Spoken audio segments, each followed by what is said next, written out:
আসসালামু আলাইকুম ভিউয়ার্স, ঈদ মোবারক। কেমন আছেন আপনারা সবাই? আশা করি ভালো আছেন। আজকে আমি কোরবানির মাংস নিয়েছি, একটু কাবাব বানাবো। কিভাবে খুব ইজিভাবে কম সময়ে কাবাব বানানো যায় সেই রেসিপিটি আজকে আপনাদেরকে করে দেখাবো। প্রথমে মাংসটি আমি ভালো করে ধুয়ে নিব।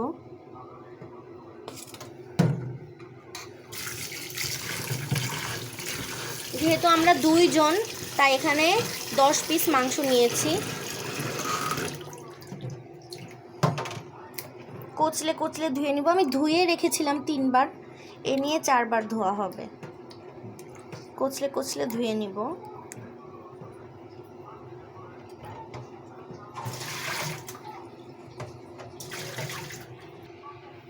এখন এতে একে একে হাফ চা চামচ হলুদের গুঁড়া, 1 থেকে 1.5 চামচ মরিচের গুঁড়া, 1 চামচ জিরার গুঁড়া, হাফ চা চামচ লবণ, 2 টেবিল চামচ আদা রসুন বাটা, এই মশলাগুলো নিয়েছি। এখন সুন্দর করে মশলাগুলো সব কিছু একত্রিত করে মেখে নিব। আপনারা চাইলে মশলা কম বেশি অ্যাড করতে পারেন, যার যতটুকু ইচ্ছে আর কি। তবে হলুদের পরিমাণটা একটু কম দেওয়াই ভালো, কারণ হলুদের স্মেলটা আবার বাজে, যখন স্মেলটা আসে বাজে লাগে। জিরা আর আদার পরিমাণটা চাইলে আপনারা একটু বেশি করে দিতে পারেন, তবে আমি যে পরিমাণটা দিয়েছি এটা করলে আপনাদের পারফেক্ট হবে। খুব ভালো করে ম্যারিনেট করে নিতে হবে।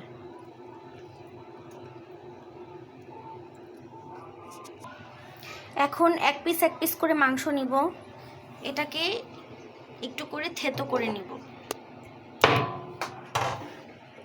আমি একটি শিলপাটা নিয়েছি, কারণ ছোটোখাটো জিনিসের উপরে রেখে করলে পিছলে যাচ্ছে। একটি শিলপাটার উপরে মাংস রেখে থেতো করে নিতে হবে। এভাবে দেখেন চ্যাপটা চ্যাপটা করে থেতো করে নিয়েছি।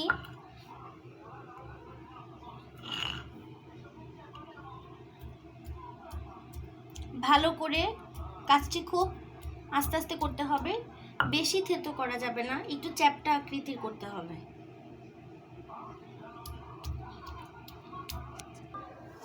একে একে সবগুলো মাংসকে এই যেভাবে থেতো করে নিয়েছি, যেভাবে চ্যাপটা চ্যাপটা করে থেতো করে নিয়েছি। এখন এই যে নিচে লেগে থাকা মশলাগুলো দিয়ে আবার ভালো করে মিক্সড করে নিব।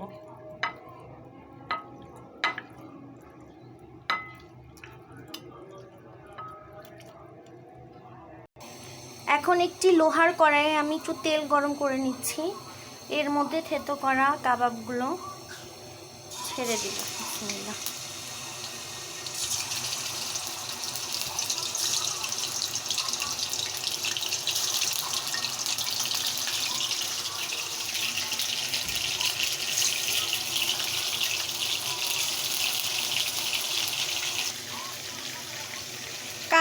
কাবাবগুলো লো মিডিয়াম হিটে আস্তে আস্তে করে ভাজা হবে। এখন একটি খুন্তির সাহায্যে আমি উল্টে দিব।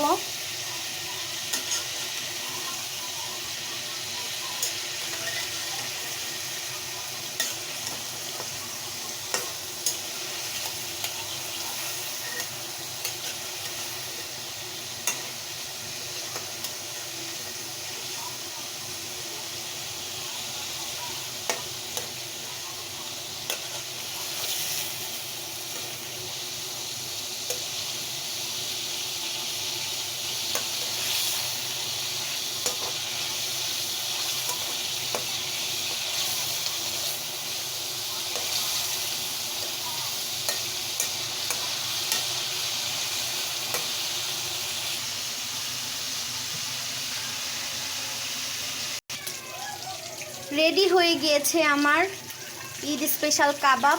এখন প্লেটে উঠিয়ে পরিবেশন করার পালা। চুলাটা অফ করি। বিসমিল্লাহ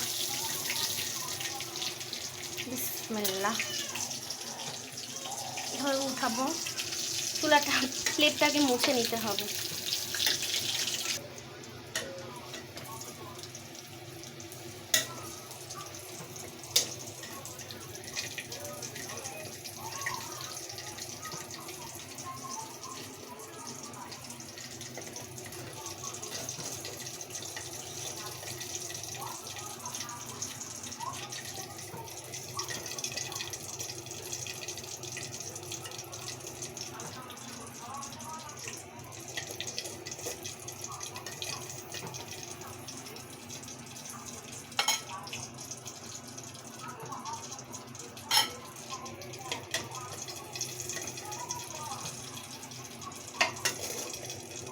দেখুন খুব সহজেই তৈরি হয়ে গেল কাবাব রেসিপিটি।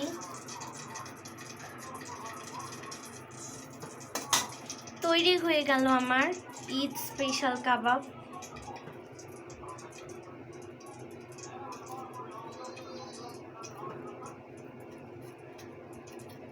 আশা করি আপনাদের ভালো লাগবে। আজকের মতো এখানে বিদায় নিচ্ছি। ভালো থাকবেন, আমার জন্য দোয়া করবেন। আসসালামু আলাইকুম।